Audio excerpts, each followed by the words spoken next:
Hello and welcome to AT&T Stadium here in beautiful Arlington, Texas. I'm Henry Ford, Chief Revenue Officer for the Houston Chronicle. And I'm Ollie, Chandhok, President Publisher at the Dallas Business Journal. Welcome to the program. We've got a great conversation for you here this afternoon. Henry, take it away. All right. Joining me to my left here is Janis Burke. She is the CEO of Houston Sports Authority. And to her left is Matt Wilson, Vice President for Arlington Sports Commission. We're here to talk about the impact of both Houston and Dallas hosting the FIFA World Cup in 2026. So, this is really exciting for both communities, both cities. So much going on, great impact economically, and the fever for soccer fans. Can you tell us a little bit about what this means in both cities? Sure. Well, and it's funny because who says that, Arlington, Dallas, and Houston can't work together, right? But believe it or not, when we started this journey, we wanted both cities to win. And so we kind of supported each other. Yes, it was a competition, and at the end of the day, we had our jobs to do, but we really wanted to see the fans be able to move from city to city, and we think at the end of the day, it's going to help us. Well, it's a huge win for the state of Texas. Just in general, we have people that will come from all over the world and be able to go to both Houston and Dallas for this event, and that's pretty special. That doesn't happen everywhere. Absolutely. And so what does this mean for future events and the future of expansion in the region? Well, anytime you have these major events, when you're talking about quite possibly the largest sporting event in the world, you see infrastructure changes, you see the growing together of communities, and Janis and I were talking about this before, and the great regionalism of this event is that means that Dallas and Arlington and Frisco and Fort Worth all come together and figure out the best ways to present our region. That means transportation plans. That means figuring out better ways to do things, better ways to work together, and that's always a big win for us. Yeah, and think about it, really. Not to cut you off, Ollie, sorry. No, you're good, yeah. But think about it. The largest event in the world. It's larger as far as viewership than the Olympics. And so to have that here for the state of Texas, you can't buy that kind of publicity.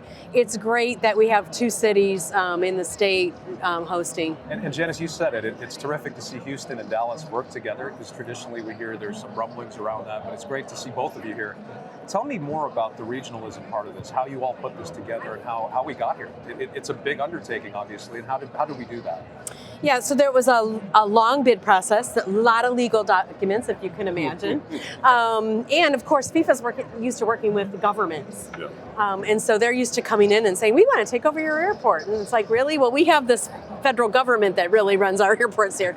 So there was a lot of collaboration, believe it or not, between us talking through some of that, how we're going to handle that. And then also going to the state, we made a trip to the economic development folks and talked about what this would look like and how they could maybe support both cities. Yeah, and talking more about the regionalism, just here in North Texas, we're so fortunate to have cities that have invested in fantastic facilities.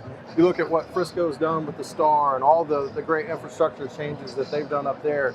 Arlington with AT&T Stadium and all the things that are being built around right now. We're able to show those things off to the taxpayers that paid for them, and what a great use for it. To have the center of attention on your cities for that length of time is pretty incredible. What are your cities planning to do in the run-up? It seems so far away. Yeah, it does, but believe it or not, with these big events, we've already rolled up our sleeves and started working. And you think about just growing grass, right? Some stadiums have a roof, some do not. Some are in the north, some are in the south, all different types of grass, but yet that ball has to bounce the same way off the field. The athletes it has to feel the same so that it's fair competition. So behind the scenes, there's a lot of scurrying already, believe it or not. That's right, and for us, people need to understand that next year is tomorrow. 2 years is next week. 3 years, it just happens so quickly. Yeah. So what we're doing right now in Arlington and really in North Texas, we're in build mode. If you were to walk outside the stadium right now, you'd see a brand new 888 room hotel being built right now that is already looking forward to business in 2026 for World Cup and other major events, new convention center, all those different things. So North Texas right now is definitely in build mode, and everyone is trying to figure out how those pieces fit together to make the best home possible for World Cup. Now, Matt, you talked a little bit about infrastructure and all the things that are going to happen from now till 2026. What are the long-term benefits to both of our regions? What is the leave behind after the World Cup is done? I think one of those things will be transportation plans and how people are mobile both in Houston and in North Texas. How do people get from Houston to North Texas if they want to catch games in both areas, which we know that they're going to do. Anytime we've had major events, the transportation plans have gotten better and better and better. People coming in for the World Cup have to have transportation to the stadium. So those are things that we figure out. We work with all the different entities in North Texas and the state, quite frankly, to make sure that we're providing the best possible plans. And those are things that we can apply going forward, not just for special events, but just for everyday traffic. And in a town where football means a little something different, it'll be interesting to see how everyone reacts to soccer, which is the dominant form of football throughout the world. And we're already seeing, the appetite for soccer in the state of Texas is just growing leaps and bounds. The questions that we get about it, the amount of involvement people want to have with soccer in North Texas, and I'm sure in Houston's the same way.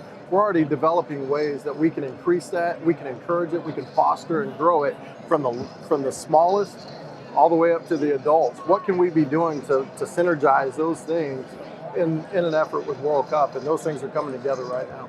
It's outstanding. And I think, some people think, well, is this really as big as the Super Bowl? And because we are so used to American football, right? And it's like, this is a football on a different scale. And yes, it's like, when you're talking about 5 or 6 games in your city, it's like having 5 or 6 Super Bowls. 35 days straight of great soccer.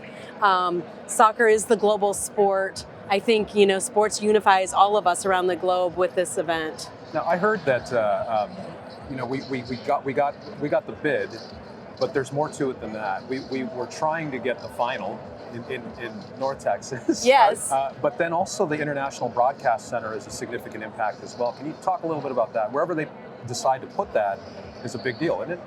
Yes, and our stadium is a little bit smaller than this one, and so we don't really qualify for the finals. We would love it if Dallas had a final. Again, getting people to go between our 2 cities is a great thing, and it will help both of us. The Fan Fest areas, all of it will be great. But you want to probably talk a little bit about the qualifications and what you all are doing to try to get it. Yeah, for sure. So there's 2 things here. Obviously the finals, and there was a report came out on ESPN earlier this week that Dallas was going to host the finals. That is not true. That's not been verified. My phone literally exploded, almost melted into a puddle. Not yet verified. Not yet verified. Not yet verified. And it'll be some time before we find out where that final will take place. Obviously, we want it. But International Broadcast Center is thousands of reporters that come in, and they're here for a very, very long time. And in our industry, what we do is we work with the hospitality industry, hotels and restaurants and bars and all these different things to create economic impact for the region. And when you look at length of stay, that's so important. And the International Broadcast Center, people are here for weeks at a time, staying in our hotels, eating in our restaurants, having a drink at our bars, going to Target, shopping, all these different things that create this incredible economic impact. So International Broadcast Center is just one more thing to add on top of it. It's another layer that just creates a huge economic impact. Well, it's really exciting, really very exciting. And I know that both communities are buzzing about it, and this is going to be something that lasts for quite some time, up through the events and long after. It's been a real pleasure having you all today. Thank you. Thank you so much. Yeah, I can't thank you guys enough for leading the charge here and making this work and making it happen for our entire state, quite frankly, and country. It's being part of that team. So thank you. Congratulations, but thank you for all you've done. Thank you so much. Thank you.